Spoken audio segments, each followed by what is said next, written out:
Hello, everyone, and welcome to episode 2 of season 6. We're so happy to have you. If you've just joined, I am Robyn from At a Tired Witch Everywhere, and I'm joined by the benevolent, ethereal Maria of Magic with Maria Everywhere. Benevolent. Benevolent.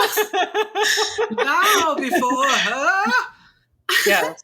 Later this episode, we are going to be joined by the artist Matt Hughes and his publishing wife, Hope Hughes. They are both of the Ethereal Publishing Company. You might know them from so many tarot decks. I think the latest one that I know of is the Luna Tarot. But the Illuminated Ethereal Visions deck you probably have. You most likely have. And they're going to talk to us about deck creation, upcoming Kickstarter that they have, Oracle decks, and just kind of the future of divination deck making as it stands. So stick with us. It's a great chat. Yeah, it really is. Great chat. Amazing people. Yes. But so we also wanted to remind you guys that we will be in Chicago this summer for the Windy City Parafest, and that is on June 12th to the 14th. We're going to be on stage talking about how to use tarot in paranormal investigation, and we will also have a booth. We'll be reading tarot for you guys and have some goodies for sale. We're going to have merch for sale. We're talking about doing a community spell, drop-in type thing, where you'll pay money to be added to a community spell. Hopefully we'll have some merch and some goodies. Mm-hmm. It's going to be really fun, and we're really excited to see you guys. So yeah. What the heck? Get over there. And also, don't forget to join us this weekend, February 22nd, with our class with Chelsea Selby of Baby Witch Soaps. And this is going to be on bath magic. So, amazing. Who doesn't like a nice, cozy spell bath and want to learn to do more with that? So, yeah. Come join us. Come hang out. We're really excited. Chelsea's so smart. She's so educated. She's so knowledgeable on the topic. And if you've never bought something from Witch Baby Soap before, first of all, correct that immediately. Their products are incredible. Support a small business in these trying times. It's true, though. They are trying times. Yeah. No, I agree. It's going to be great. So get out there with us. Join us. And as a reminder, if you really are interested in this topic and you're like, there's no way that I can make it, it is for the library tier and up on Patreon, which is linked in our bio. And it is available immediately after it starts for anyone who is in the library tier and up to watch. So, and then you also get all the backlog of our other classes. That's amazing. We have so many classes now. We have top by so many. We literally have 2 years worth of classes. Get in there. Yeah. By some of the biggest voices in our community, authors and just very knowledgeable witches. Come on, come join us. And if there's somebody that you would like to see a class hosted by, shoot us an email. Let us know. We would love to hear the voices that you guys would like to hear in classes. So far, Marie and I just pick people we think are going to do an amazing job at teaching us something. So if you've got somebody you would really like to hear, we can't guarantee it, but we can always try. Yep.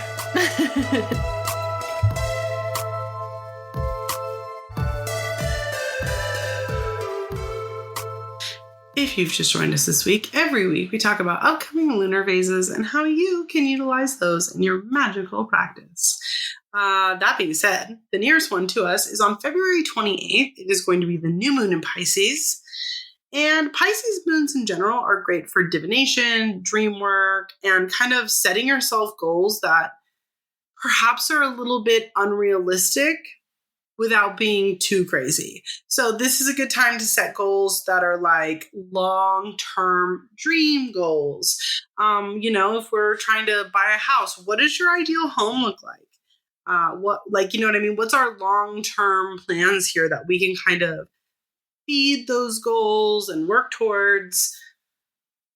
and really just kind of, I don't know, tap into that sort of energy. I also feel like the new moon in Pisces is good for love spells that are open-ended, where we are feeding to them. What does your dream partner look like?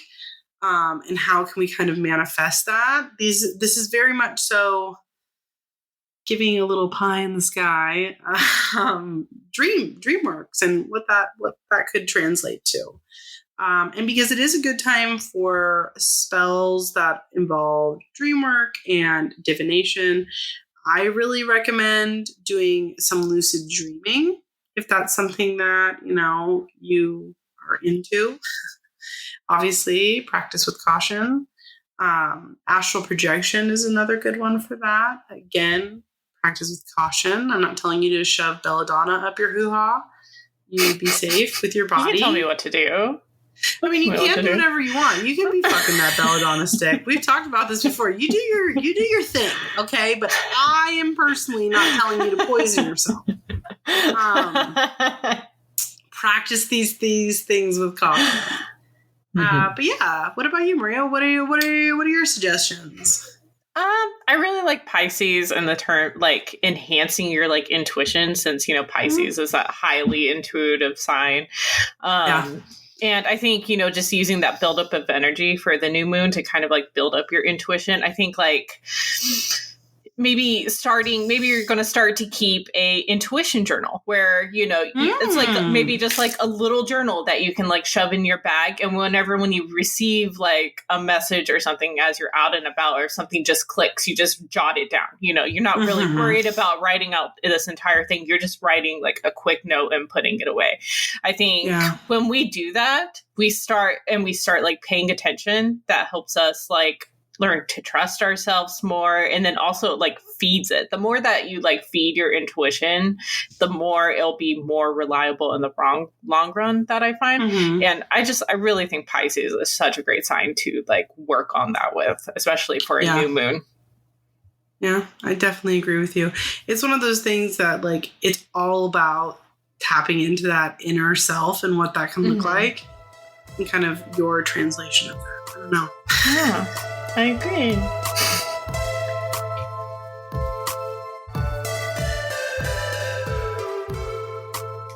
So this week, if you've just joined us, Maria started a new thing where we are pulling cards that are based like on the moment and giving you our interpretation of it. Historically, we've done stuff like talk about the different suits. We've talked about the different like numerological cards. We've done themes. So now we're just going kind of back to the roots, right, Maria? Yep, back to the roots, but with a fun twist where we kind of read for community right now and overall energy. So it's our interpretation, but it's also like a reading. And the reading is for you all that are listening as kind of just like a community thing. And as a reminder, as always, if it doesn't resonate, it doesn't resonate. It's a community reading. So I am using the same deck as Maria, which is the Fyodor Pavlov deck. Oh, we both gorgeous. Have it. Yes, so beautiful. We both have it. I just did a little bit of shuffling. I'm going to split the deck. Okay. What have I got? I've got the Magician. Hey. That's all right. I'm okay with that. For a kind of community reading, the Magician is great because it tells us that we have all these tools to make big things happen for ourselves. But it's kind of like momentum of anything where you've got all the tools, but you now have to do the thing. You've got to put in the energy. And so if we don't put in the energy, if we don't put in the work to whatever it is that we're working towards, nothing is going to come of it. It's like making an apple pie, showing up with all the ingredients, and then thinking that it's going to bake itself. You still got to peel the apple. You still got to core the apple. You got to make the crust. You got to do all the things, right? And so it's really important for right now to, one, give yourself self-assurance that you are making all the right decisions for yourself and that you have got the skills that you need to see stuff happen. But two, to put in the energy to make it happen, even if you're not feeling it. Obviously, I'm not recommending people push themselves beyond their abilities and means, but it is important for you to put in the work, to put in the energy, so that way you can make your pie. Mm-hmm. What do you think about this card, Maria? So definitely everything you said. And I think it shows that we're capable, like, the magician has one hand up and one hand down. So you're able to bring your dreams down to reality. And you're supported by everything you have. You have everything on the table. You're supported by your feelings. You're supported by where you want to direct your energy. You're supported by your thoughts. You're supported by, stability right now. And not only are you supported by all these things you've already cultivated, you're supported by the universe as well. We see this on the table itself, in the Rider-Waite-Smith deck, because all the zodiac signs are represented right there. So it just shows that the universe has your back. It has our back for the things that we want to see and accomplish in the future. We might feel held back, but the magician really does let us know that we're not being held back. We can create change. We are the masters of change. We need to use our practice to our benefit, because the magician at its heart is a very witchy card. It's all about directing your energy to where you want it to go. So, directing your energy means so many things. As I said, it could be using your craft. It could be going to protests. It could be, going after that dream of yours that you've been am I ready? This card is kind of a little shoved to be yeah, you are. Yeah, stop denying that you're, that you're not ready. You are ready. Just go. Yeah. But get out there, believe in yourself. That's what's so important about this card, is that you have all these tools. You need to have the will. You need to have the divine belief within yourself. Yeah. I think it's a pretty good card. Me too, especially after the last one, the devil. We're followed by the magician now. Yeah, woof. A good swift change of events. A good change. If you take those two together, I mean, you're feeling held back by a really negative situation. And now this card's you're not. Now you can do stuff. Do it. Do it. Do it. Just do it.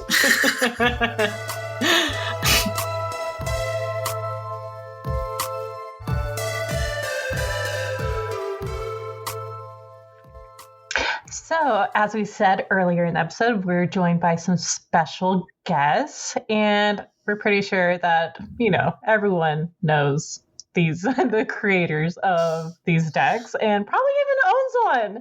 So, go ahead and introduce us to you. So I am Matt Hughes. I'm the illustrator for, you probably know of the Ethereal Visions Tarot deck. I've also done quite a few other projects, some with US Games.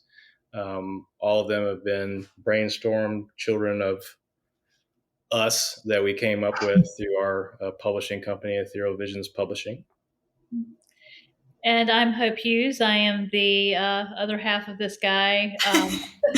I'm the owner of Ethereal Visions Publishing, which is kind of our hub where we have all of our products and his, eventually we break into his artwork, and other things we're licensing can be found through evpub.info, which is what I run. I also write a lot of the short stories, come up with the ideas, we're working with an astrologer, Christina Farella, right now on a new project to help birth it. And then he does of doing all the artistic work to it. So. Doing all the creating.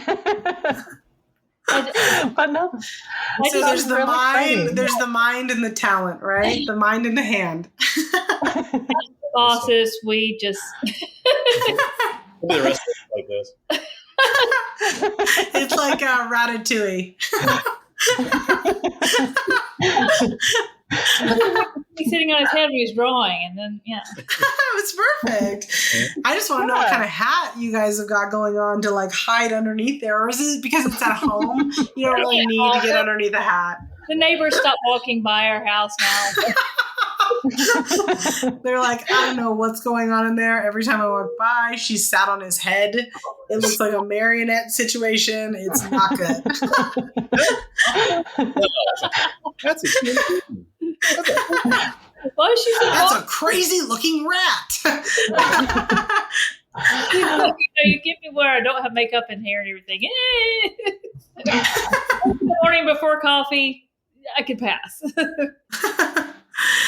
So speaking of Ethereal Visions, what is it that got you guys first into making Ethereal Visions, making tarot, kind of brought you into this little world in the first place? Are you ready for an moment? Yes, please. So, I've been a practicing witch officially, I really started delving into it in the 2009, 2010, but I've kind of always been in this world. I've always been of the other. And I started getting into tarot. I was trying to learn it, but nothing resonated with me. Mm-hmm. So I, for years, pestered him to draw me a deck. It doesn't have to go anywhere. So finally... That's really cute.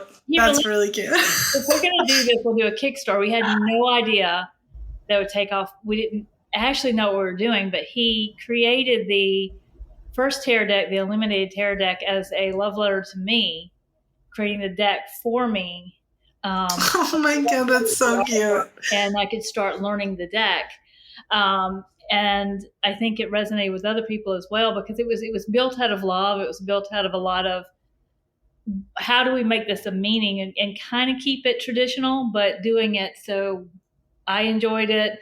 He was, growing to love the artwork. So yeah, that's how that first deck came about. So then my question to you on going off that is, which one of you is the Muka fan? Both of us. Both of you? You introduced me to Muka. Yeah. I'm a huge Muka fan, which is why I initially found the deck in the first place. So we love some Muka. He was looking at different types of artwork. He's into Golden Age and crazy things. So Natha all the time said, "Have you ever heard of Alphonse Muka?"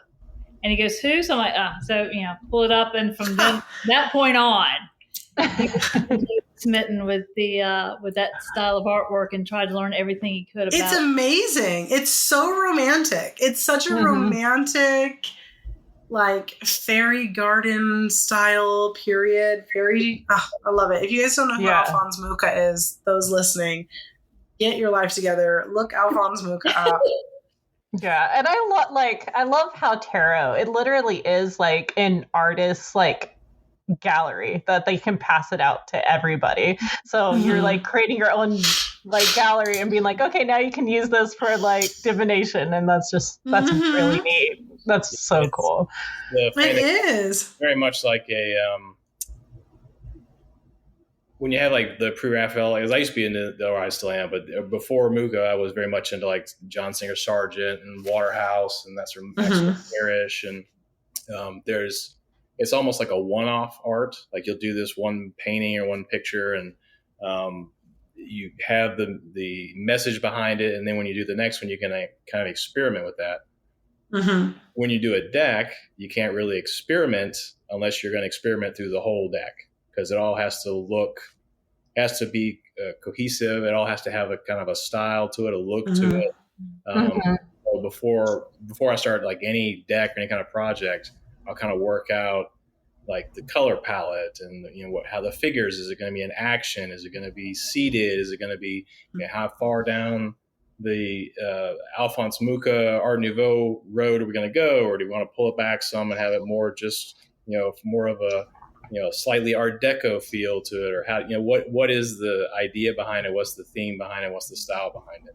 So that is one of the more challenging things with doing any kind of, they're basically sequential art, but any kind of project like that is that it has to look and feel like it goes together. It's kind of like when in the old days, when people would listen to an entire album of music, that had this feel to it. Some songs, would be extra tracked because the producer, whomever, would cut it because it didn't flow well with the rest of the album. Same thing with a deck or any kind of project like that. You want to have a feeling that kind of goes through the whole thing. Yeah.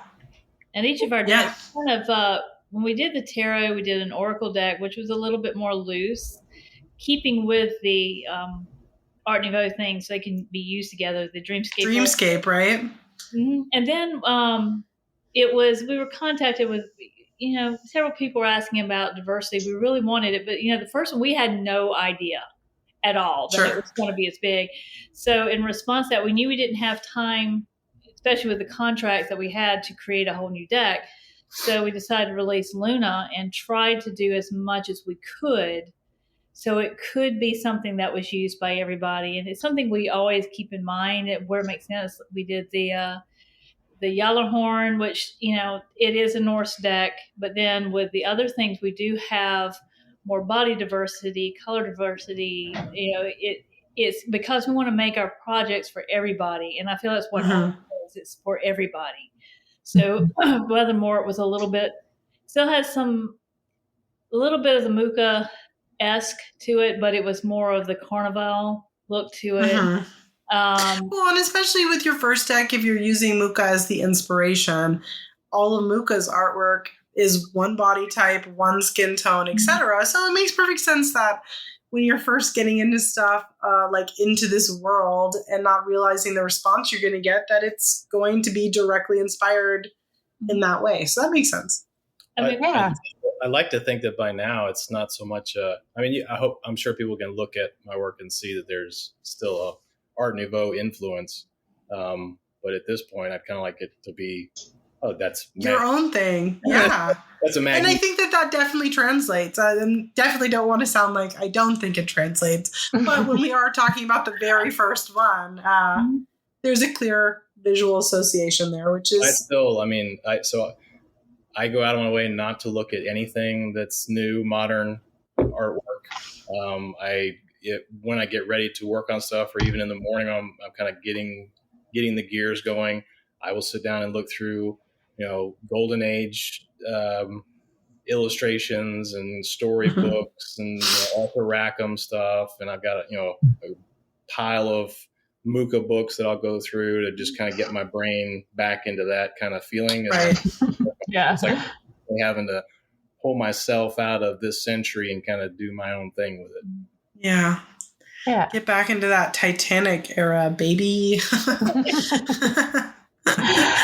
But yeah, as you guys mentioned, you recently got into Oracle decks, including the new one coming out. And as we know, Oracle decks are like vastly different from tarot.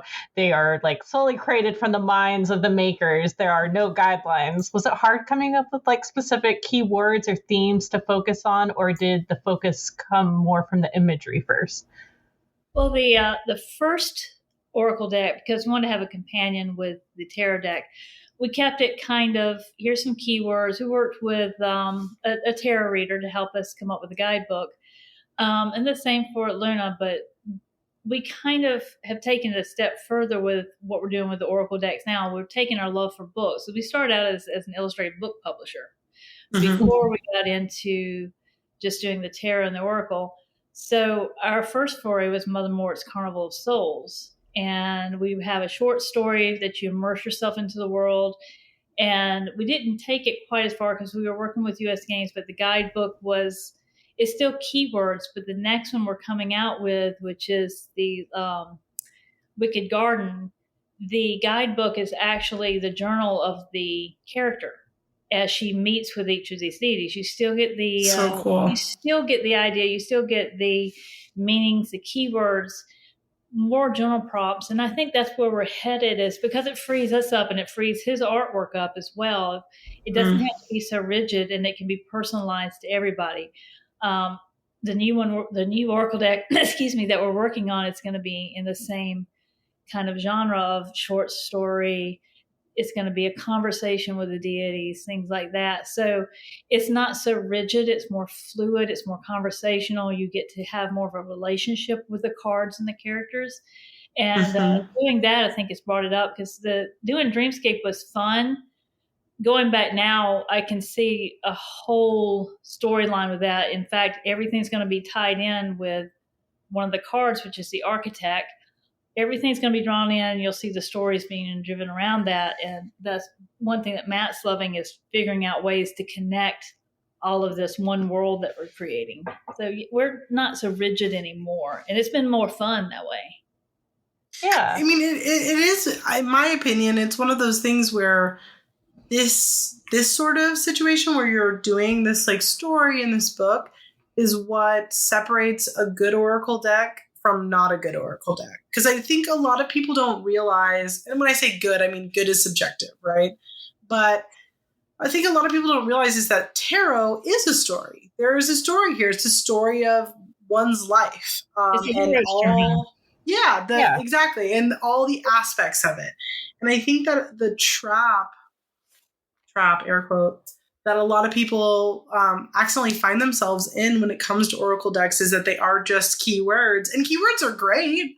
There's like, you know what I mean? You can still really resonate with those things. But when we're seeing kind of a story here that we can associate it with, like you can with the tarot deck, that's when I think you can really build off of these things. Yeah, I think oracle decks offer that unique opportunity, like how the major arcana like represents, archetypes. It's just oracle decks show like new archetypes, and you guys are doing like archetypes found within your stories, and I find that really neat and very intriguing. That's really intriguing, yeah. Sorry, go ahead. I was going to say that's what we're wanting to do is everything is archetypal. Everything resonates with how does this help you within your own story, your own life story, your own journey. So it's not so much of the rigidness, even with tarot, because tarot is subjective. It's subjective to the reader of how it influences your life, where you're at, what you're doing, how you feel. So these cards can have different meanings depending on who's drawing it or who's looking at, or if they're building a story. You can build a whole story with your own reading, and tarot does it well. Oracle does it really well as far as pulling in archetypes, which is one of his favorite things to do, is finding an archetypal meaning and then building the character around it. And I like how you said there's an architect card, and that kind of reminds me of like Casey Musgrave's new song. I'm really obsessed with her new album, but yeah. I have no idea who that is. You wouldn't. It's not yours, like your jam. I don't know who that is like at all. I've never even heard that name before. Is that your band? Is it Sleep Token? Oh yeah, see, I'm a metalhead, and Sleep Token's kind of walking the. It's walking the line. Yeah. But I kind of fell into the rabbit hole. They have a whole mythology that they've built around 3 albums. That's the only reason I got into that band, was because I thought it was so interesting how they layered this story. And there's a couple of songs like Vor and they have no reason to go that hard, but that's what got me. It's never that serious, and yet when you start listening to the albums and you start paying attention to the story of hypnosis or sleep and the journey with him, and the whole it's a tragic love story of a man who fell and trying to get back, and it's so interesting. I think they did it so well, and it really is, to me, they are a whole oracle deck.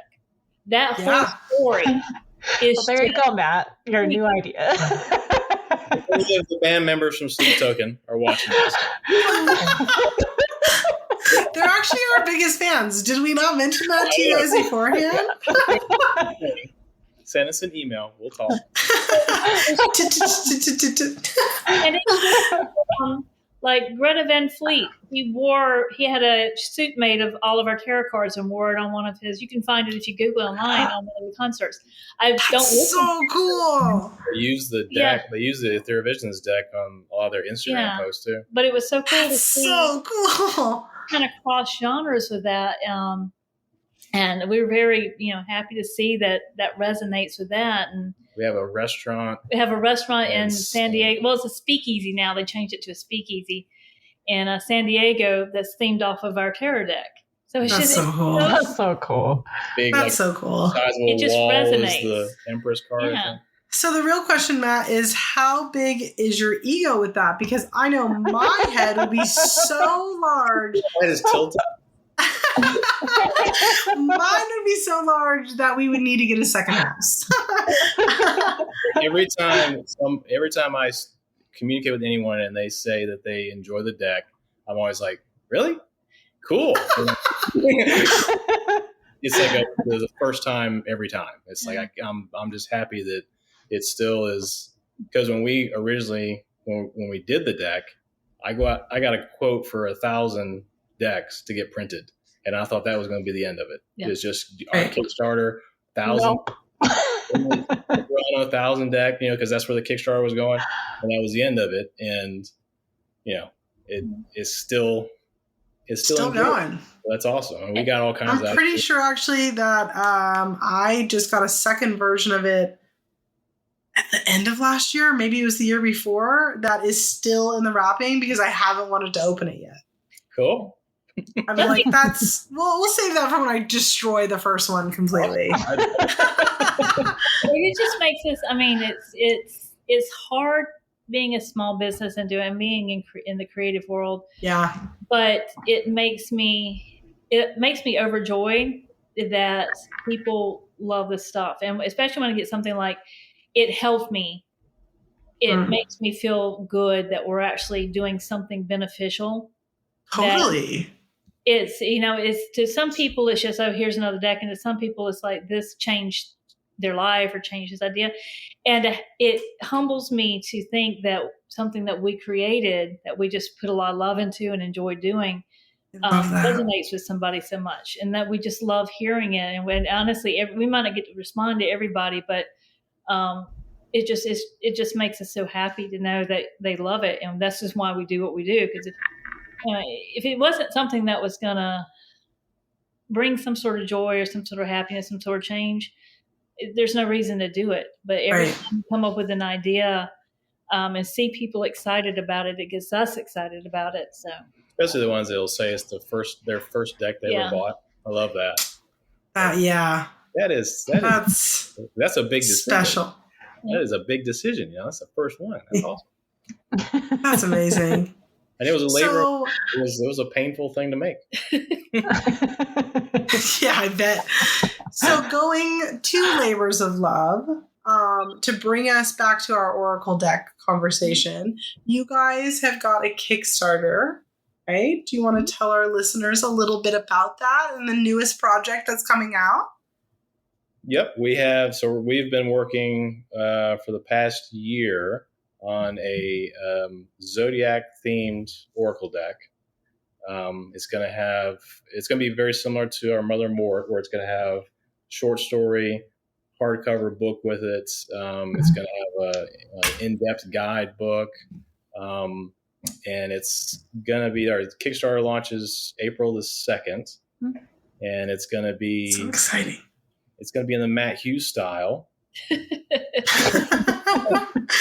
It's going to have Art Nouveau look to it. But we're going to have...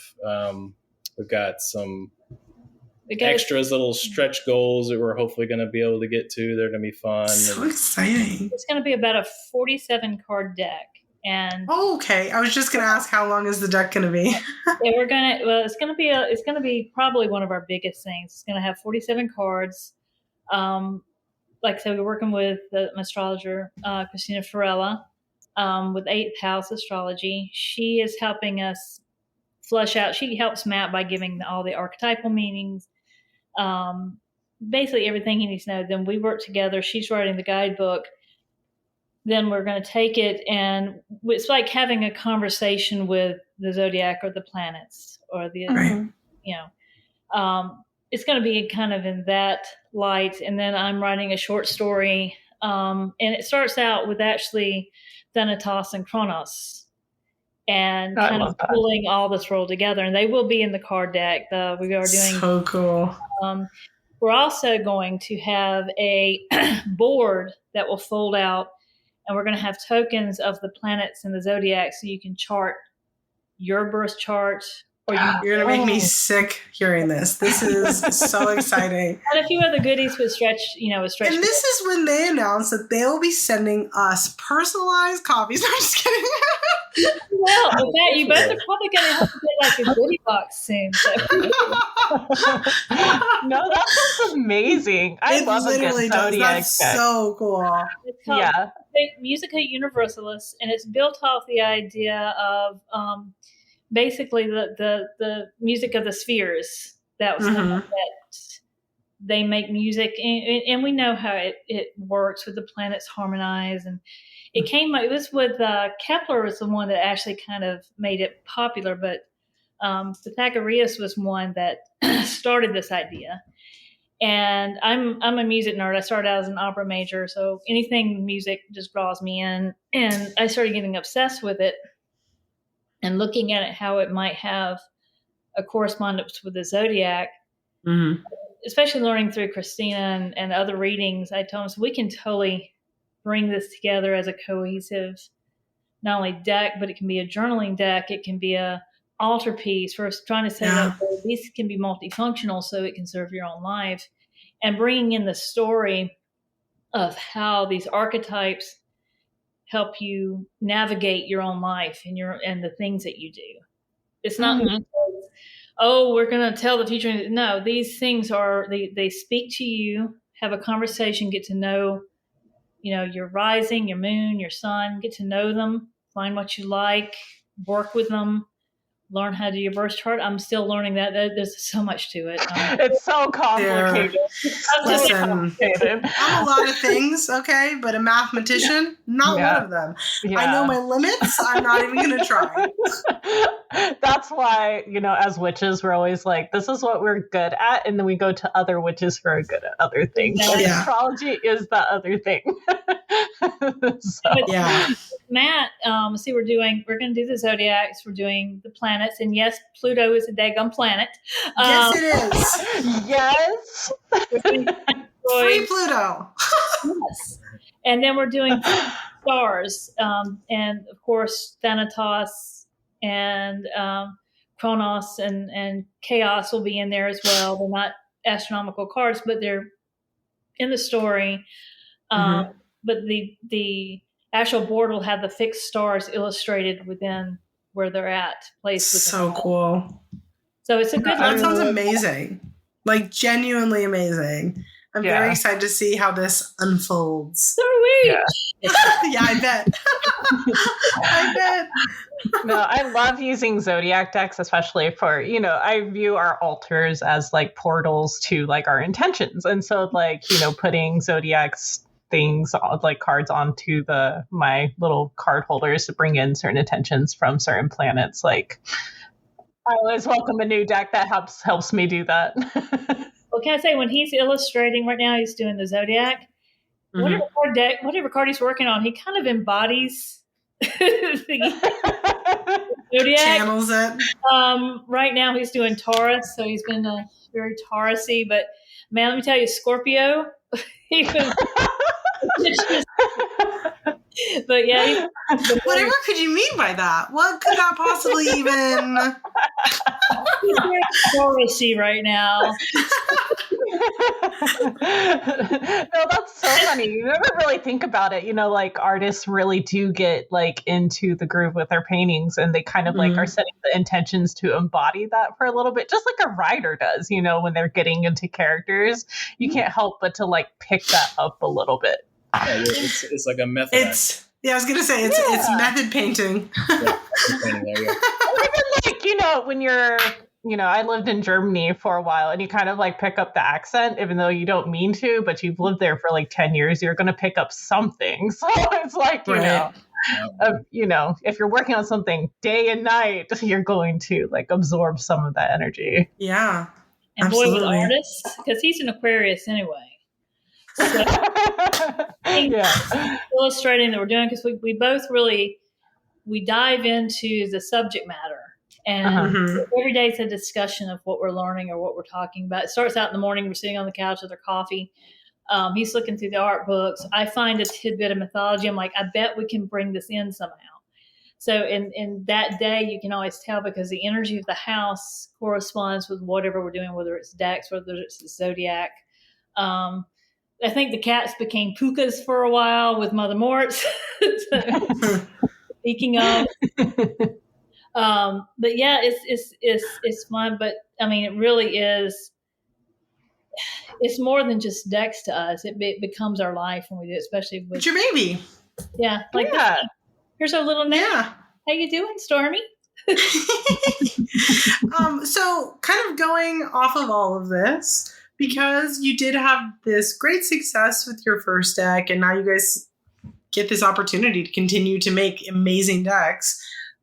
Where do you guys kind of see the direction of kind of the industry moving forward, if that makes sense for you, for your decks in general? Because I mean, from my perspective as a reader, it has changed really rapidly in a short amount of time.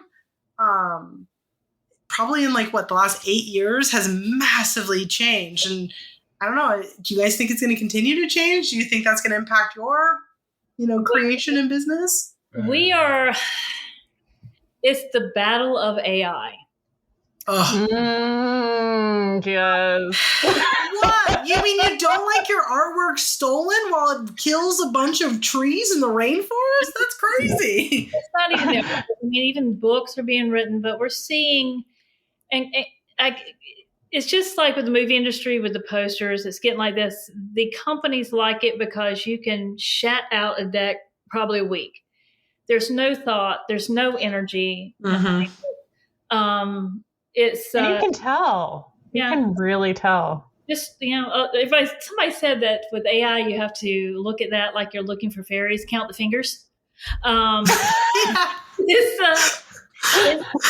We are fighting heavily against that because it takes, if we do a tarot, I mean, it takes about probably a year from start to finish, from research to getting him to do the illustrations to the writing. That makes sense, yeah. We just pump out. It's something that we put a lot into. And we can't charge $10 a deck for that.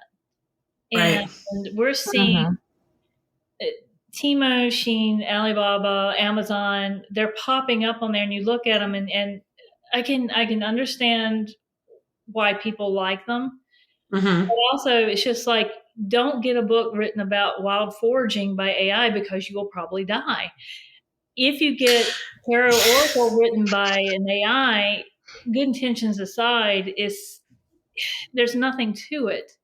And it may, you may be getting the wrong message for yourself, or you may not feel something, or to me, it kind of draws you down. Whereas the arts and writing, it is something that you put your soul into.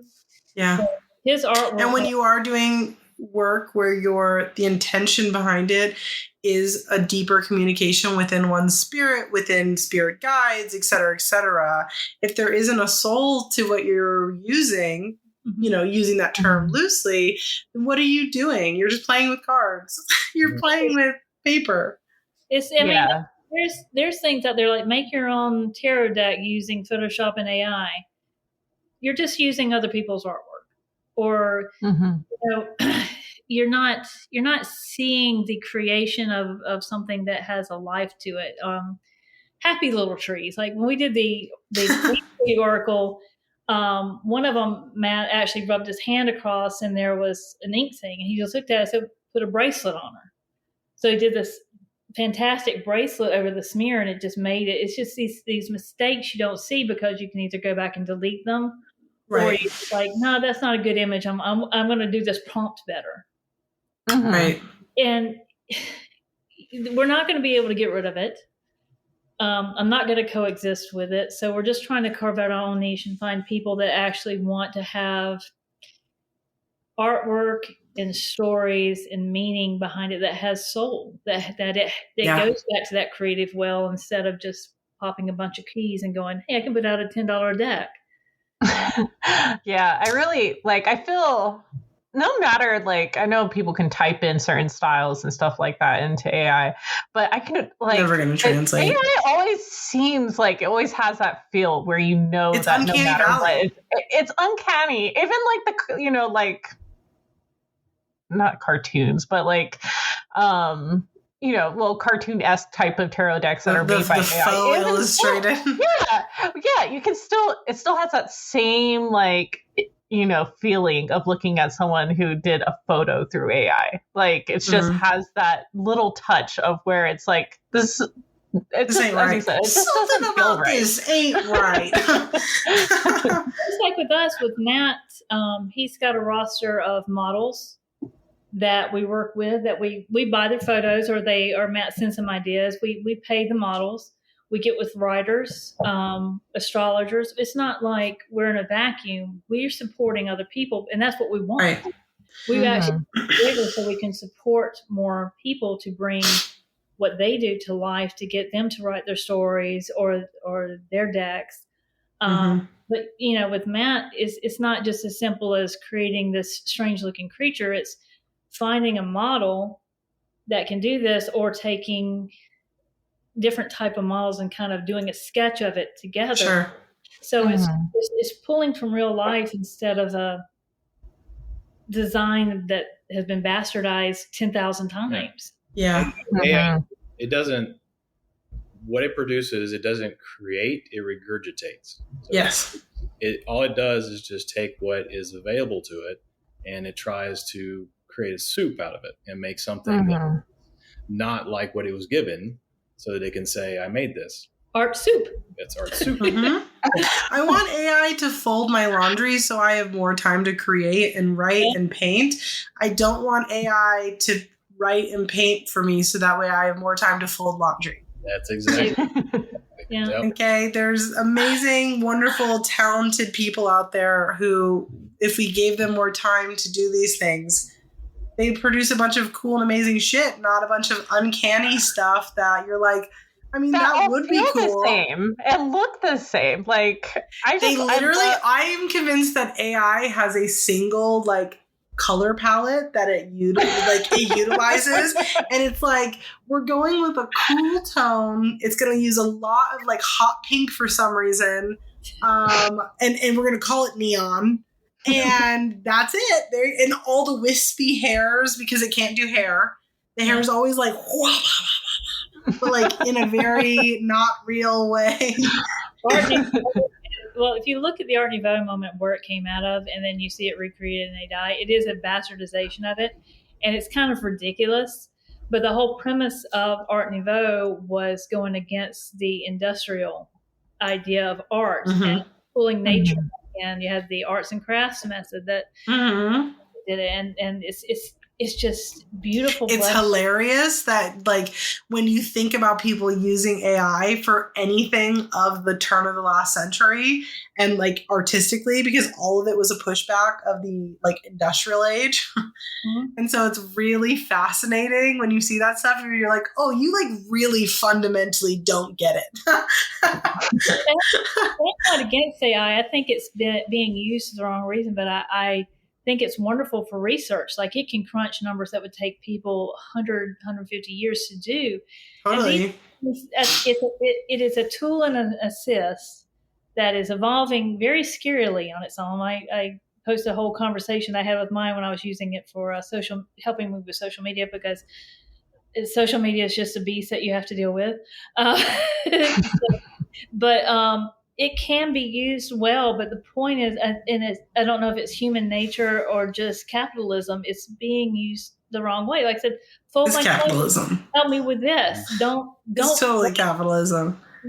Oh yeah, it's like you're asking about this, saying that the tarot industry has changed, dramatically in the past 8 years. I think it's changed dramatically in just the past like 2 years, because 1,000%, 1,000%.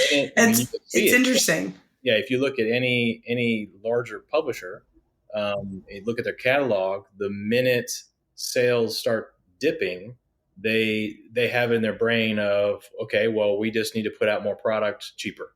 Yeah. So they just saturate their portfolio, the market, with just, you have one writer that does 8 different decks in a 6-month period. The first thing I'm going to think of is that person's using AI. They're not right, or they're taking something, putting in there, creating prompts, and they're just pumping it out. And this publisher is willing to take these, knowing this is what's going on, take these things, go, well, we'll put it out there. We'll put it out there, and within a month, we're going to put it on sale so that we can sell it. And then, 12 months later, nobody can remember what that deck was. Mm-hmm. They got their quick cash. They had the a low investment, so they're fine with it, fizzing out very quickly because they hit the market. Everyone loved, the neon pink or whatever it was, so they grabbed it up. And then, like I said, a year later, they're looking at what's the next thing that we can do that way. It's become like everything's made for obsolescence, and I think that definitely Tarot Oracle, all of this that has been the arts that have been ingrained with us, that used to be taught, that we used to go up and look at the sky and know things. We used to look at how the seasons moved and the animals moved and understood these rhythms and these times. And now it's kind of, because they've made it hokey, and we're so dependent on, I've got this new thing. Okay, toss that. I got this new thing because it's cheaper. It's overconsumption. Yeah. The problem is that we have this, the problem, oversimplifying it. The problem is we have this situation where we have social media, which brings us all together and does amazing things, like gives us Kickstarters for cool Oracle decks, but it also does things where we have this grass is always greener on the other side syndrome, where it's like, well, Maria has this thing and I don't have that thing, so I should get it, but I can't afford it right now, so I'm going to head on over to Temu and I'm going to get it for $8, and then we'll basically be the same. And I've now got the thing that Maria's got. Or if you can't find it, then you say, I'm going to make her feel horrible about the thing that she has that I can't get, just so that I'm feeling better about myself. Yep. These things that we've our whole premise of our company is pushing back, and we always will. We want to create things that people are proud of having that will last. I don't want our decks to be, hurried out the door and done, and they do okay for a month, and then the next thing comes along. I want it to be something that appeals to different people throughout. If they see it and they go, "Oh, I want that," or our first deck, people still love it, and that makes me proud, because that's what we're set on. That's what Matt's art is about. That's why he does what he does. That's why we take so much time with it, and. It's one of those things that, we could make a lot of money if we did that, but that's not us. We want to be involved with it. We want to create something. We want to create these stories. We want to leave a legacy behind of pulling out these stories and these archetypes from the ether, and him embodying it and putting it out for people to like. And it's there, and it makes us very proud and happy that we're able to do that, and we'll do it as long as we can. I love that. And I think you guys are doing an excellent job of doing that. You have created these decks that, as we said at the beginning of this episode, neither one of us knows somebody who doesn't own at least one. And that's really commendable. Not a lot of people can say that, like, genuinely. I mean, I know people that straight up don't even own Rider-Waite Smith. I know people who don't even own Rider-Waite Smith decks. Okay, which is crazy to me. But that's it's a 3 of Swords card. I hate that card in the Rider-Waite Smith.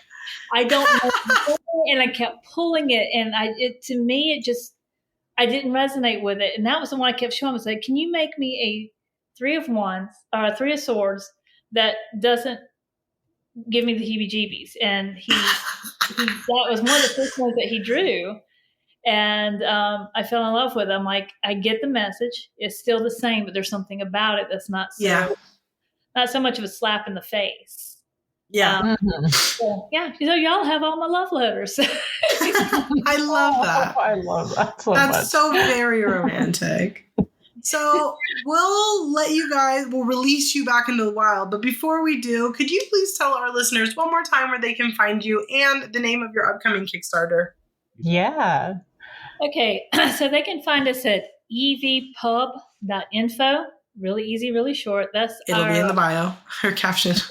And that's our business site. You can find Matt at matthughesart.com. We're creating be patient with us. We're creating a new website for that, because it's archaic. For the Musica Universalis, the Zodiac Tarot, starts on April the 2nd. We have a newsletter that you can sign up for. We're launching a few things to make it a little easier, but usually people that are in newsletter, they get a little extra perks. They get heads up. They get some discounts. All of our newsletter people get discounts in our store. And we will have a countdown, let you know, so you don't miss out on early bird savings, which we try to do it as low as humanly possible, to make sure that everybody's able to get these decks. But yeah, Which is great.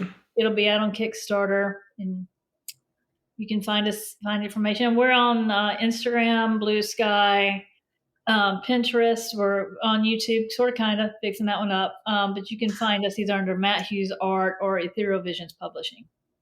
Amazing. Awesome. Thank you. Well, thank you both so much for joining us. I appreciate it. It's so great meeting you and putting kind of like the face behind the deck. Truly. Thank you for having us. It was fun. Of course.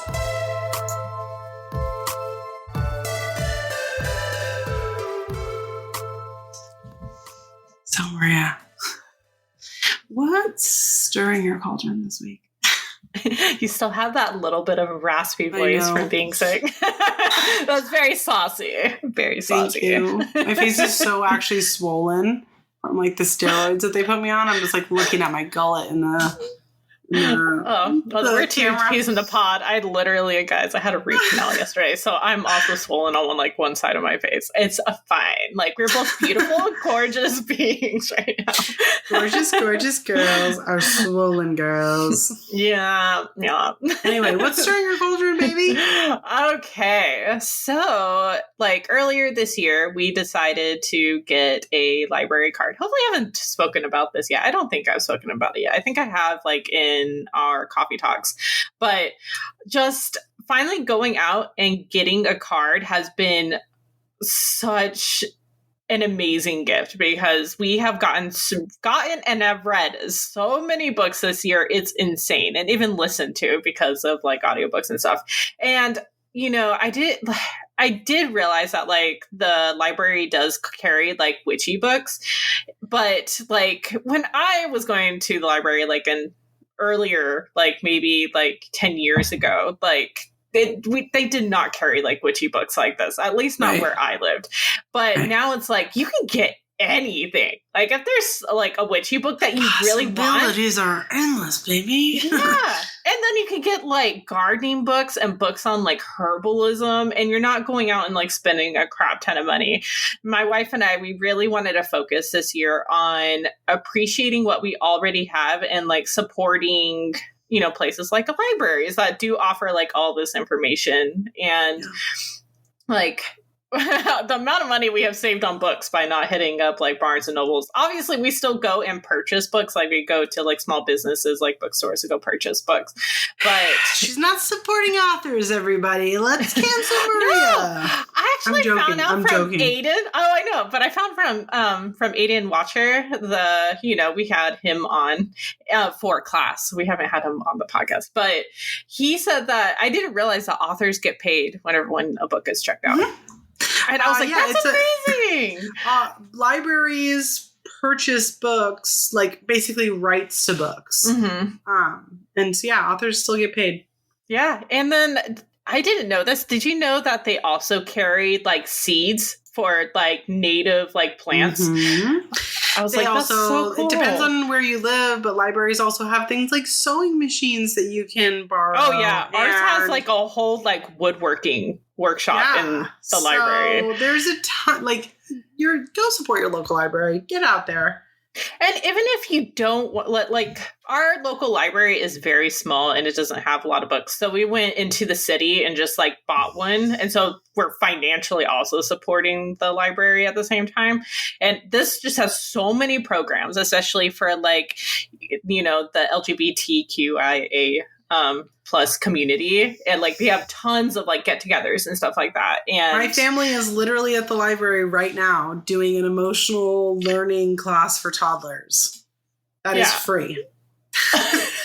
It's just, they're just such an amazing resource. If you're not going and taking advantage of these public institutions, I recommend go and do it, because with the way things are going, who knows how long we will have them or if they're going to be threatened. So if they have more people backing them, it shows how important they are to community.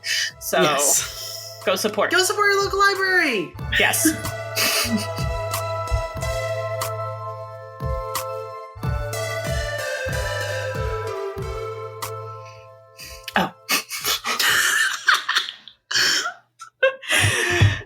So, Robyn, what is not stirring your cauldron this week? You forgetting that you had to ask me that question. I'm just kidding. I was like waiting for you to just start speaking, and I was like, "Oh, hello. My god! Somebody so shut smart. this bitch up so that way Maria knows she has to do her job." No, I don't have anything to complain about this week. Actually, there's nothing not stirring my cauldron that isn't like the big grand obvious, and I'm trying my best to like avoid talking about things that I can't control while staying informed. So that being said, what is stirring my cauldron this week? Because we're doing a double stirring, baby. Nothing but positives here. Love and light. What's stirring my cauldron this week is we in the Patreon Discord started reading Twilight again. I had this thought that I wanted to read it because it's been 20 years. I was obsessed with Twilight when I was in high school. And I made Frank watch all the movies with me when I was pregnant with our firstborn. Mm-hmm. And I was like, we were going on a road trip because my best friend's having a baby, and we went down to her baby shower. And we listened to the audiobook. And what's stirring my cauldron is not Twilight. That first of all, with fresh eyes in my mid-30s, that's a lot to unpack. But it's the audiobook narrator has chosen to read all of Edward's lines in a tone that implies he's a fucking asshole. And it's amazing. Like there's this scene where they're driving back from La Push where they have their first date. And he's doing the whole, go on, Bella, say it. What am I? What do you think I am? Right? Right. And which is, first of all, oh my God, he never exhibits a single example that he's a vampire. When she says the famous line, I knew two things to be certain. Edward Cullen was a vampire and I was in love with him. Okay. He literally just is like, I'm a vampire, and like flashes normal teeth at her. Like there is literally not one piece of evidence that he provides. And she's like, well, he's a vampire. He said so. Which I'm sorry, but we all knew that kid in high school that would like say that they were a vampire or something. Yes. So yes. Anyway, I mean, I know that he does prove it shortly after that, but at the point that she says that, there is no evidence that this man is a vampire other than the fact that he goes on hikes and stalks her. Anyway, stalks are so bad. Like, so watches bad. her Like sleep? so bad. So bad. Anyway, okay. Anyway.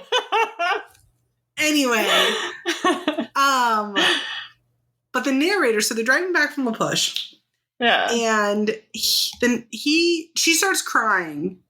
And he says, are you okay? But then that's not how the narrator reads it. The narrator literally goes, are you okay? It took me out. I had to pause the audiobook. I was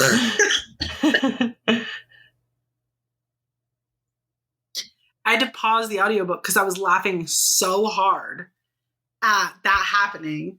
I was like, this is like, and it's been there's so many examples that the narrator purposely chose to make Edward Cullen sound like a massive asshole. And especially when you take the context of the fact that like, there's no evidence that he's a vampire at this point. Yeah. Look, Frank and I were doing voices in the car. We're like, what do we, Bella? I am a pretty dangerous vampire. You should stay away from me, Bella. I might unleash the beast.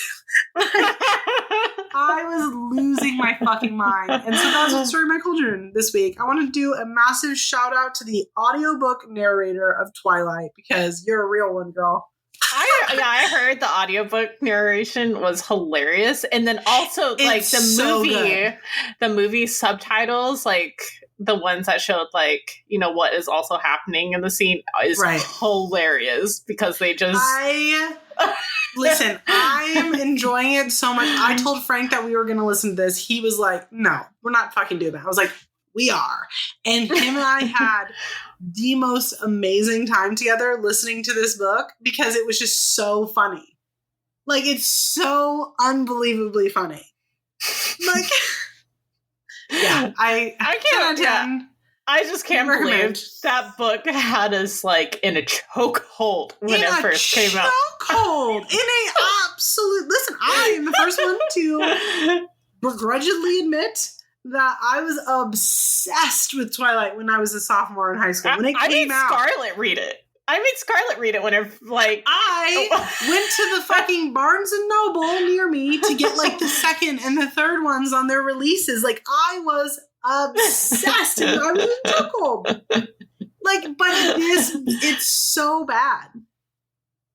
Like it's insanely bad, and it's not like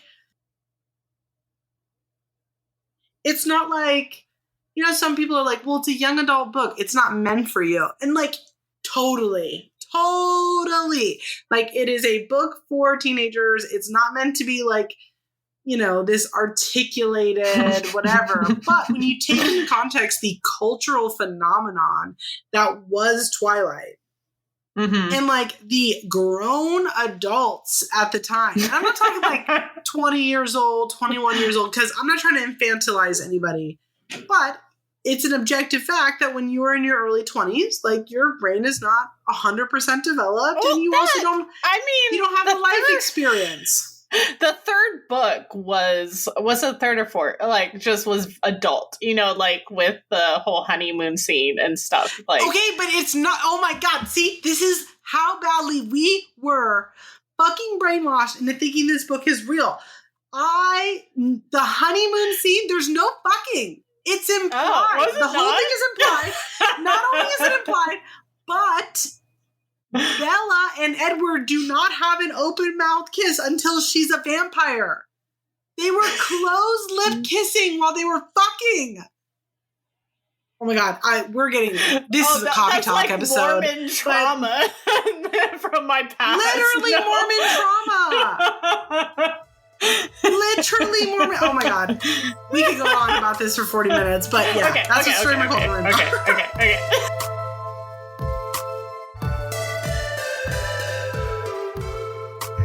If you've just joined us this week, every week we talk about creatives that we are loving right now. These are not ads. These are just people that Maria and I think that you might like, and an additional creative that you've submitted to us as a listener. If you have got somebody that you think could be really great for us to share with our community, please email us, send us a DM, whatever. We cannot promise that we will share it, but we will do our best to get to as many as possible. That being said, Maria, who are you digging right now?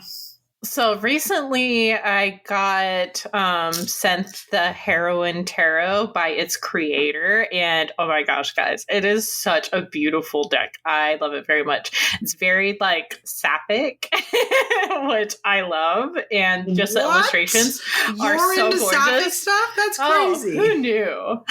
Who knew? But no, like it's such beautiful illustrations, and I am like. I dig it. I really think, and then with spring coming, it feels like a very like spring type deck. So very excited about that. Yeah. So yeah, if you guys want to look at an indie deck, I highly recommend checking that one out. What have you been loving? I'm very excited to hear yours because you already told me about it. Mine is really cute. So for those of you who follow me on social media, you know that I crochet. It's something that I enjoy.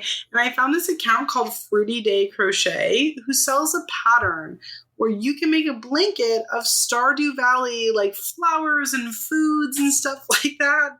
Mm-hmm. And it becomes like the tapestry style. So if you're familiar with that, but it's so stinking cute and cool. I really want to make one. I have way too many other projects that I have to finish first, but it's on the list of stuff for me to do now. Yeah, literally so cool. It is so cute. I love Stardew, and I don't know. That's just adorable. What a cute idea. People are so creative. They are. And I will say, I really love when people do this where they designed a project very clearly for themselves because it's something that they were into. And then they're like, other people might like this. Here's the pattern. Yeah. Yeah. You know, and that's really cool. So 10 out of 10. Our cute. listener submission this week is a company called Enchanted Oddities, which is a bookish boutique for fantasy readers. Very specifically, they have embroidered like pullovers that look really cute. These are so beautiful. Yeah, if you're somebody who's into like the bookish scene, specifically, they've done a bunch of stuff recently for Onyx Storm. I have not read any of that series. I tried. It wasn't for me. But I know it's really, really popular, and Onyx Storm just came out. They've done a bunch of stuff for that. So very cool. Very cool little shop. So get out there. Like, these are pretty. I love pretty things. I'll say it once this episode. I'll say it twice this episode. Get out there and support small businesses, guys. Yeah, especially now, guys. Please. In these trying times. Yeah.